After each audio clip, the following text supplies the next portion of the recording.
तो कैसे हैं आप लोग। आई होप आप सब अच्छे होंगे और मैं आकाश आप सभी का स्वागत करता हूं आपके अपने YouTube channel AKS star classes में। तो बच्चों हम लोग इस क्लास में सेकंड बुक का अध्याय 2 गोलीय पृष्ठ द्वारा प्रकाश का अपवर्तन तथा लेंस शुरू करने वाले हैं।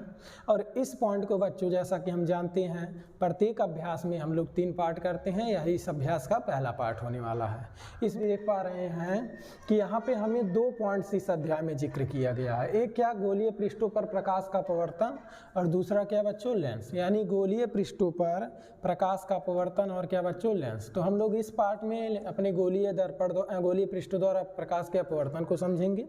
अगला पार्ट 2 पॉइंट हमारे लेंस के ऊपर होने वाले हैं। यह पॉइंट बच्चों आपका मोस्ट इंपॉर्टेंट पॉइंट है एग्जाम ऑफ यू से, क्योंकि यहाँ से बच्चों आपका डायरेक्ट प्रश्न पूछ लेता है। कैसे पूछता है प्रश्न कि गोलीय पृष्ठों द्वारा प्रकाश के अपवर्तन का सूत्र निगमित कीजिए। आपको बता देगा वहाँ कौन सा पृष्ठ है, अवतल है कि उत्तल है, या तो डायरेक्ट इसका सूत्र भी पूछ लेता है। तो गोलीय पृष्ठों द्वारा बच्चों प्रकाश के अपवर्तन का सूत्र 2 कंडीशन में ज्ञात करते हैं। जैसा कि गोलीय पृष्ठ हमको पता है, एक हमारे होते हैं अवतल और एक क्या होते हैं उत्तल।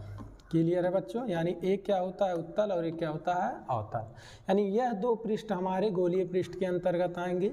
इन्हीं के द्वारा हमें प्रकाश के अपवर्तन का सूत्र निगमित करना है। तो चलिए बच्चों चलते हैं हम लोग अगले पहले पार्ट पर। पहले देखेंगे अवतल पृष्ठ द्वारा प्रकाश का अपवर्तन, उसके बाद किसके द्वारा बच्चों, उत्तल पृष्ठ द्वारा। तो शुरू करते हैं हम लोग अवतल पृष्ठ द्वारा प्रकाश का अपवर्तन क्या है और देखते हैं इन चीज़ों को।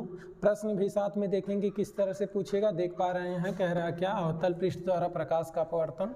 प्रश्न क्या पूछेगा आपको पता होगा। प्रश्न डायरेक्ट पूछ सकता है कि अवतल पृष्ठ द्वारा प्रकाश के अपवर्तन का सूत्र लिखिए या सूत्र को निगमित कीजिए। यानी निगमित करने का कहेगा तो दीर्घ उत्तरी में होगा 100%, और अगर सूत्र लिखने का रहेगा तो अति लघु उत्तरी में होंगे। सूत्र अगर लिखने को कहेगा आप ये भी लिख सकते हैं ये भी, लेकिन निगमित करने को जब कहेगा बच्चों या तो यह सूत्र वहाँ लिख देगा या यह सूत्र लिख देगा, दोनों में से किसी एक को लिख देगा और कह देगा इसको प्रूव कीजिए। कैसे प्रूव करेंगे, कैसे इस सूत्र को पाएंगे, चलिए देखते हैं ध्यान से। जैसा जैसा हमारा हेडिंग है वैसे वैसे करते जाएंगे। कई सारे कॉन्सेप्ट इसमें मिलने वाले हैं, मैथ के भी कुछ कॉन्सेप्ट मिलेंगे, तो इन चीज़ों को बहुत ध्यान से आप लोग समझेंगे। तो आइए हम अवतल पृष्ठ एक बनाते हैं, ध्यान देंगे थोड़ा सा। मान ले रहे हैं इस तरह से हमारे पास एक अवतल पृष्ठ है। सभी पॉइंट्स को बहुत ध्यान से समझेंगे क्योंकि कॉन्सेप्ट बड़ा होने वाला है, तो ध्यान देंगे। और इस पृष्ठ के इधर मान ले रहे हैं n1 अपवर्तनांक का हमारा विरल माध्यम है, और पृष्ठ के इधर मान ले रहे हैं n2 अपवर्तनांक का सघन माध्यम है। क्लियर है बच्चों। मान ले रहे हैं यह जो है इस दर्पण का यानी इस पृष्ठ का हमारा मुख्य अक्ष है। इस पृष्ठ का क्या है, मुख्य अक्ष है। जिस पृष्ठ का ध्रुव मान ले रहे हैं यहाँ पर है जो कि क्या है P है, और वक्रता केंद्र यहाँ पर है जो कि क्या है C है। इतना बात समझ में आया। मान ले रहे हैं इस मुख्य अक्ष पर एक ऑब्जेक्ट रखे हैं यहाँ पर जो कि क्या है O है। इतनी बात समझ में आया। अब मान ले रहे हैं इस बिंदु वस्तु से एक हमारा प्रकाश किरण निकल कर जा रहा है कुछ इस प्रकार से। क्लियर है। अब बच्चों यहाँ जब प्रकाश किरण पहुँचेगा तो यहाँ विरल है, इधर सघन है, इधर विरल माध्यम है, इधर क्या है सघन। तो प्रकाश का अपवर्तन होगा। कैसे होगा तो यह डिपेंड करता है कि यह प्रकाश किरण अभिलंब की ओर झुक रहा है कि अभिलंब से दूर जा रहा है, यानी हमें एक अभिलंब भी खींचना होगा। तो मान ले रहे हैं यहाँ पर हमारे पास एक अभिलंब है जो कि वक्रता केंद्र से जा रहा है। यहाँ पे एक अभिलंब है जो कि कहाँ से जा रहा है, वक्रता केंद्र से जा रहा है। क्लियर है बच्चों, यह हमारा अभिलंब है नॉर्मल। अब प्रकाश किरण विरल से कहाँ जा रहा है बच्चों, सघन में। तो जब विरल से सघन में जाता है तो हमको इतना पता है कि वह अभिलंब की ओर झुक जाता है। तो प्रकाश किरण को हम कुछ इस प्रकार से इधर झुका दे रहे हैं, यानी प्रकाश किरण कुछ इधर चला जाएगा। क्लियर है। लेकिन जब इनको हम पीछे की तरफ मिलाएं, जब इस किरण को हम पीछे की तरफ मिलाएं तो हम क्या देखें कि यह प्रकाश किरण कुछ इस प्रकार से पीछे आया और मुख्य अक्ष को कुछ इस प्रकार से इस बिंदु पर काटा। क्लियर है। यानी यह हमारा बन गया क्या, इमेज। यहाँ हमारा क्या बन गया, इमेज, जो कि आभासी होगा। सारे पॉइंट्स क्लियर हैं। अब कुछ पॉइंट्स को यहाँ समझना है, ध्यान से समझेंगे। जब प्रकाश किरण यहाँ से चला यहाँ पर तो यह अभिलंब था, आपतित किरण, और यह क्या, अभिलंब। तो इनके बीच जो कोण बनता है, इस कोण को हम क्या कहते हैं बच्चों, आपतन कोण आई। जी सर कहते हैं। लेकिन यहाँ नोटिस करिए, यह हमारा किरण है, रे है, और यह अभिलंब है। तो ये दोनों किरणें यह इधर इधर गई हैं, और इनको जब पीछे मिलाए हैं, यह किरण, तो एक किरण हाई वाला इधर आया है और हाई वाला इधर आया है, तो यहाँ कोण बना। और यह कोण जो है बच्चों, ध्यान से समझेंगे, बराबर होगा। क्यों बराबर होगा सर जी? क्योंकि जब दो रेखाएं एक दूसरे को प्रतिच्छेद करती हैं, यानी यह कोण और यह कोण, यह दोनों क्या होंगे, बराबर होंगे। क्योंकि जब दो रेखाएं एक बिंदु पर प्रतिच्छेद करती हैं तो शीर्षाभिमुख कोण से वह दोनों आपस में बराबर होती हैं। कितना होगा सर जी? तो क्या दिक्कत है, यह अभिलंब या अपवर्तित किरण था, अभिलंब और अपवर्तित किरण के बीच बना कोण अपवर्तन कोण आर होता है, तो इस वजह से यह भी कितना हो जाएगा, आर हो जाएगा। क्लियर है? फिगर समझ पा रहे हैं? ऐसे ही आप बनाते रहना और समझते रहना। अब हम क्या कर रहे हैं बच्चों, यहाँ थोड़ी सी चीज़ें नोटिस कर रहे हैं। हम इन चीज़ों को और अच्छे समझने के लिए एक रचना कर रहे हैं। यहाँ से हम मुख्य अक्ष पर एक लंब डाल दिए जिसका हाइट h है। जिसका हाइट कितना है बच्चों, h है। इसको हम मान ले रहे हैं या। फिगर समझ में आया? तो इस प्रकार से हमारा प्रकाश का अपवर्तन हुआ अवतल पृष्ठ द्वारा। लेकिन हमें क्या सूत्र प्राप्त करना है, तो सूत्र कैसे प्राप्त करेंगे, तो कुछ डाटा लिख लेते हैं, ध्यान दीजिएगा। ध्रुव से वक्रता केंद्र तक की दूरी को हम कहते हैं वक्रता त्रिज्या, जिसको किससे दर्शाते हैं, आर से। कहेंगे सर जी वहाँ रेज को आर से दर्शा दिया, अरे लिख दो यहाँ रेज और क्या, या वक्रता त्रिज्या, रेडियस। और प्रतिबिंब और ध्रुव तक के बीच की दूरी को हम प्रतिबिंब की दूरी कहते हैं, जो कि होता है v। और वस्तु तथा ध्रुव तक की दूरी को कहते हैं वस्तु की दूरी, जो कि होता है क्या, u। क्लियर है बच्चों? सारे डिस्टेंस समझ में आए? कोई डाउट होगा किसी को तो आप पूछ लेंगे। यह सारे पॉइंट्स आपके क्लियर होंगे, यहाँ तक की दूरी है v। अब चूंकि एक पॉइंट नोटिस करेंगे कि जब आप इन डाटा को पुटअप करेंगे तो यह ध्रुव के लेफ्ट साइड है, और चिन्ह परिपाटी के अनुसार लेफ्ट साइड नेगेटिव होता है। ध्रुव यहाँ पर है और इधर नेगेटिव, लेफ्ट साइड में क्या होता है, नेगेटिव। तो ये सारा डाटा जब आप पुटअप करेंगे, यानी u हुआ, v हुआ या फिर r हुआ, तो ये सब किस में पुटअप करेंगे, माइनस में। इतनी बातें समझ में आई सभी को? क्लियर है? आगे बढ़ा जाए, चलिए आगे बढ़ते हैं। तो इस सूत्र को पाने के लिए अब करें क्या सर जी, कैसे प्रारंभ करें? तो ये बताइए यहाँ क्या हुआ, प्रकाश का अपवर्तन हुआ है। जी सर, प्रकाश का अपवर्तन हुआ है। प्रकाश के अपवर्तन में दो नियम होता है, आपतित किरण, अपवर्तित किरण तथा विलंब, तीनों एक तल पे होते हैं, जो कि तीनों एक तल पर हैं। ठीक है। दूसरा क्या होता है, आपतन कोण की ज्या जो आई होता है वह अपवर्तन कोण की ज्या आर के क्या होता है, बराबर होता है। जी सर जी, यानी हमें आपतन कोण आई पता होना चाहिए और अपवर्तन कोण आर पता होना चाहिए, चाहे उसको कहो चाहे इसको। यानी यह दो डाटा अगर हमको मिल गया तो हम इन चीज़ों को आगे बढ़ा सकते हैं। तो आपतन कोण और अपवर्तन कोण निकालने के लिए मान ले रहे हैं यहाँ जो कोण बना है यह हमारा अल्फा है, यह कोण जो बना है बीटा है, यह जो कोण बना है वह गामा है। अब क्या होगा, ध्यान से देखिएगा। आपतन कोण आई यहाँ पर है, OPC त्रिभुज दिख रहा होगा, OPC यह ट्रायंगल दिख रहा है। तो यहाँ पे एक त्रिभुज दिख रहा है क्या, अगर हम कहें त्रिभुज OPC में इसको बना भी दे रहे हैं कुछ इस प्रकार से। यह त्रिभुज क्या है, बना हुआ है। यहाँ पे O है, यहाँ P है, यहाँ क्या है, C है। यहाँ कोण कितना है, अल्फा है, और यहाँ P पे यह कोण देखो PC देख रहे हैं, यह कोण कितना है, I है, और यहाँ एक कोण बना है क्या, गामा। क्लियर है बच्चों? तो एक रूल चलता है त्रिभुज में क्या, जो त्रिभुज का बहिष्कोण होता है वह अपने से सुदूरस्थ त्रिभुज के अंतःकोणों के योग के बराबर होता है। इसका मतलब सर जी जो गामा है वह अल्फा और I के बराबर होगा, बिल्कुल। तो यहाँ से अगर हम आपतन कोण निकाल लें I, तो यह कितना होगा, गामा माइनस अल्फा। समीकरण 1 मान लिए। अब इसी तरह अगर हम R को देखें तो उसको छोड़ दो क्योंकि यह इसके बराबर है, यहाँ कुछ डाटा पता है। तो यह किस त्रिभुज में है? IPC, इस त्रिभुज में। तो अगर हम कहें त्रिभुज IPC में तो यह त्रिभुज बनाइए IPC, यही है। और यहाँ पे क्या है हमारा बच्चों? I है, यहाँ पे क्या है? P है, यहाँ पे क्या है बच्चों?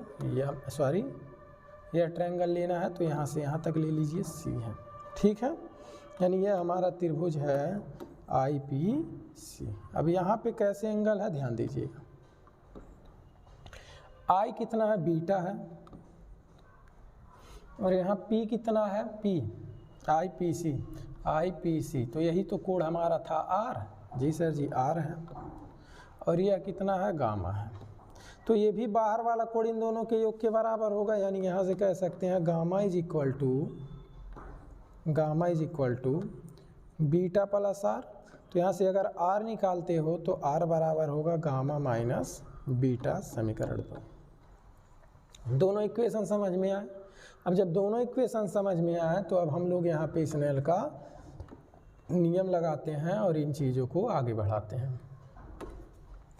अब बच्चों अगर हम स्नेल के नियम के अनुसार बात करें, समझ पाए हैं? फिगर बनाने के बाद पहला त्रिभुज लिए हैं आपतन कोण निकालने के लिए, दूसरा त्रिभुज लिखे हैं अपवर्तन कोण निकालने के लिए। अब स्नेल के नियमानुसार अगर चलें, स्नेल के नियमानुसार, तो स्नेल का नियम क्या है सर जी? स्नेल का नियम है n बराबर sine I upon sine R। लेकिन यहाँ क्या होता है? n होता है 1n2, यानी पहले माध्यम के सापेक्ष दूसरे माध्यम का अपवर्तनांक। इसको क्या बताएं आपको? तो इसको बताएं n2 बटे n1 बराबर साइन I बटे साइन R। जी सर जी।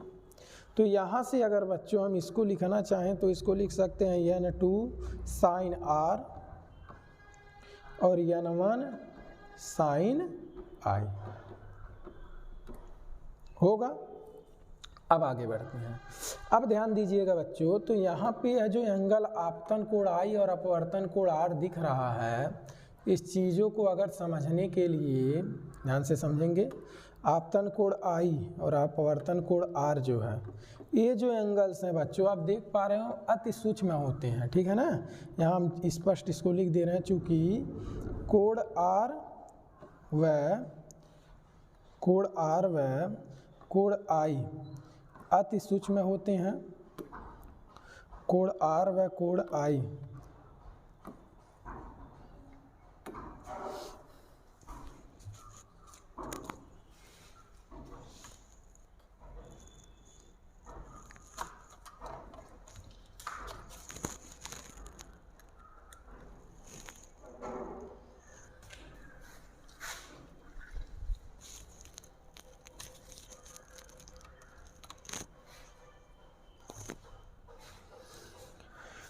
चूँकि कोण R व कोण I अति सूक्ष्म होते हैं, इसलिए बच्चों, इसलिए हम यहाँ साइन R को लिख सकते हैं R और यहाँ साइन I को लिख सकते हैं I। क्लियर है? यह पॉइंट याद रखेंगे। तो अब यहाँ पे जब इस चीज़ को इतना हम लिख लिए, इस चीज़ को मिटाते हैं, याद रखना नेगेटिव सहित रखा जाएगा। तो अब क्या होगा यहाँ पे, अब इन चीज़ों को आगे बढ़ाया जाए तो यहाँ हम लिखेंगे अब क्या, n2 साइन R की जगह क्या हो जाएगा R, n1 साइन I की जगह क्या हो जाएगा I। क्लियर है? अब समीकरण 1 और 2 से अगर हम I और R का मान यहाँ रख दें, यानी समीकरण 1 व 2 से, तो समीकरण 1 व 2 से जब बात करेंगे तो n2 का मान ऐसे ही रहेगा और R का मान हम कितना निकाले हैं, गामा माइनस बीटा बराबर n1 का मान है, और अगर I का मान पूछें तो I का मान कितना है, गामा माइनस अल्फा। अब इनको सॉल्व करेंगे तो n2 gamma minus n2 beta बराबर n1 gamma minus n1 alpha. Clear है। अब यहाँ से अगर हम बच्चों गामा गामा को एक पास लिख दें और बाकी चीज़ों को एक पास, तो क्या मिलने वाला है, ध्यान दीजिएगा। अगर हम यहाँ से लिख दें n2 गामा है, n1 गामा को इधर बुला लो, बराबर n1 गामा, यह n2 उधर जाएगा प्लस हो जाएगा n2 beta minus n1 alpha. तो यहाँ से जब आप गामा को कॉमन कर लेंगे तो n2 माइनस n1 बराबर n2 beta minus n1 alpha. Clear है बच्चों। अब यहाँ पे हमें केवल कितने चीज़ों की आवश्यकता है, अगर हमको मिल जाएगा अल्फ़ा और क्या मिल जाए बीटा और क्या मिल जाए गामा, तो उन सभी डाटा को यहाँ रख देंगे। तो इसके लिए हम इसको मान ले रहे हैं समीकरण 3। अब अल्फ़ा बीटा गामा हमें ज्ञात करना है, तो इन चीज़ों को ध्यान से समझते हैं कि कैसे अल्फ़ा बीटा गामा को ज्ञात करेंगे। ध्यान दीजिएगा थोड़ा सा। अल्फ़ा बीटा गामा, तो अल्फ़ा बीटा गामा निकालने के लिए बच्चों ध्यान दीजिएगा, अगर हम अल्फ़ा कोण की बात करें तो यहाँ देख पा रहे हैं ट्रायंगल, अगर हम देखें त्रिभुज OPM में, तो tan अल्फ़ा जो होगा, ध्यान दीजिएगा, OPM में tan अल्फ़ा बराबर लंब बटे आधार। तो लंब कितना है, h है,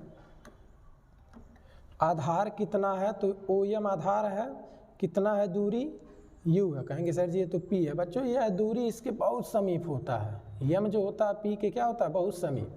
इस वजह से आप इस डिस्टेंस को लगभग p के बराबर मान सकते हैं। लंब हमारा हो जाएगा क्या, h, और आधार हो जाएगा OP जो कि किसके बराबर होगा, u के, और यह किस में होगा, माइनस में होगा।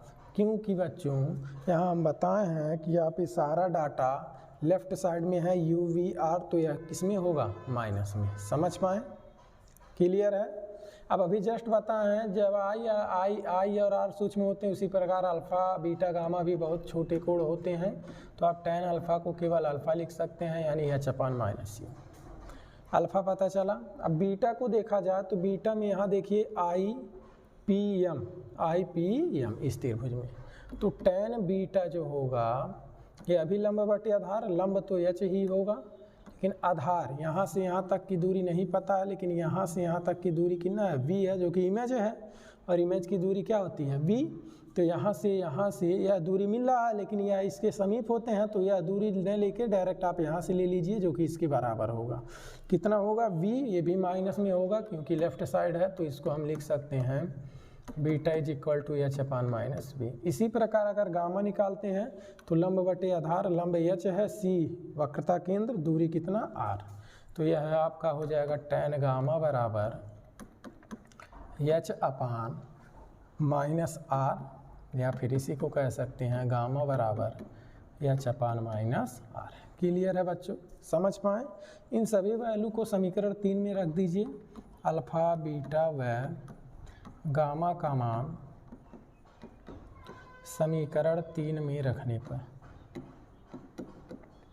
समीकरण 3 में रखने पर, जब आप समीकरण 3 में रखेंगे, इसको ध्यान देंगे, गामा का मान कितना है, h/-r। सूत्र क्या है, n2 माइनस n1 अपान क्या, यही है n2 माइनस n1 बराबर n2, और बीटा का मान देख पा रहे हैं h/, क्या है, -v, माइनस यहाँ पे बच्चों n है, h और n में कंफ्यूज मत होना।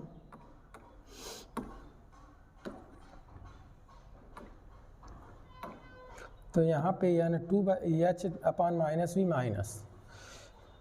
n1, और यहाँ पे अल्फ़ा का मान देख पा रहे हैं h/-u। क्लियर है। इसको सॉल्व करते हैं ध्यान से। तो अगर देखा जाए बच्चों, हमें यहाँ अगर h/-r रहने दीजिए, n2 माइनस n1 भी रहने दीजिए, लेकिन यहाँ से आप देख सकते हैं तो h कॉमन है, तो h कॉमन करेंगे, यहाँ बचेगा n2 बटे -v, और यहाँ n1 बटे -vu। क्लियर है बच्चों, समझ पा रहे हैं। अब इसको थोड़ा सा सॉल्व करते हैं आगे, तो इसको देख पा रहे होंगे h से h कैंसिल हो जाएंगे, और यहाँ पे n2 minus n1 upon minus are बराबर, इसको लिख सकते हैं, आई प्लस हो जाएंगे, यानी ध्यान से समझेंगे, n2 माइनस n2 बटे v होगा और यहाँ क्या हो जाएंगे प्लस n1 बटे u। और यहाँ पे बच्चों आपका जो माइनस है, अगर हम माइनस को उधर पक्षांतर कर दें तो यह प्लस हो जाएगा और यह क्या हो जाएगा माइनस, यानी इस वैल्यू को थोड़ा सा नोटिस करेंगे। अगर हम नेगेटिव को पूरे का नेगेटिव लिख सकते हैं, उधर पक्षांतर करते हैं, ऐसे समझ लो जी, सभी को उधर भेज दो प्लस हो जाएगा, इस सबको इधर भेज दो, इनका भी चिन्ह हो जाएगा चेंज।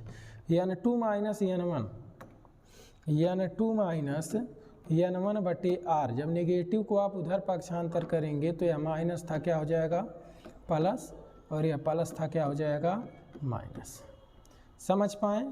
तो यही आपका सूत्र है बच्चों, इसी को आप थोड़ा सा ऐसे लिख सकते हैं, n2 बटे v माइनस n1 अपान u, देख रहे हैं, बराबर n2 माइनस n1 अपान r। या इसी सूत्र को आप लिख सकते हैं क्या sir ji, n upon v minus 1 upon u is equal to n minus 1 upon r। यह कैसे हुआ सर जी? तो आप क्या करिए, n1 से दोनों पक्षों में भाग दे दीजिए। यहाँ n1 से भाग देंगे तो n2 बटे n1 बनेगा, तो इसको आप लिख सकते हैं n, यहाँ भाग देंगे 1 हो जाएगा, यहाँ n2 बटे n1 बनेगा जिसको क्या लिख सकते हैं n, और यहाँ n1 बटे n बनेगा तो कट के कितना हो जाएगा 1। समझ पाए बच्चों? तो यह आपके प्रकाश के अपवर्तन का सूत्र हो गया। आई होप इन चीज़ों को आप समझ पाए होंगे। एक बार फिर से पूरा पॉइंट ध्यान से देख लीजिए और उसके बाद आगे बढ़ते हैं। ध्यान देंगे, यहाँ पे कहा गया है बच्चों क्या, तो कहे हैं थोड़ा बड़ा डिराइवेशन है, इन चीज़ों को ध्यान से समझेंगे, ध्यान दीजिएगा। क्या कहा जा रहा है, अवतल पृष्ठ द्वारा प्रकाश के अपवर्तन का सूत्र। या तो आपका सूत्र यह होगा, या तो आपका सूत्र यह होगा जो कि हमने प्रूव किया, आपको दिखाया। देख लीजिए मैच कर रहा है ना, नहीं तो बाद में कहेंगे सर जी मैच है ना किया था, कह दिए थे यही होगा, दिखा रहे हैं 1 मिनट। तो अगर इनको हम मिलाएं, देखो n upon v minus 1 upon u is equal to n minus 1 upon r, यहाँ पे लिखा गया है, और है ऊपर वाला देखो यही है। यहाँ पे एक चीज़ नोटिस करो, यहाँ पे क्या होना चाहिए n2 अपान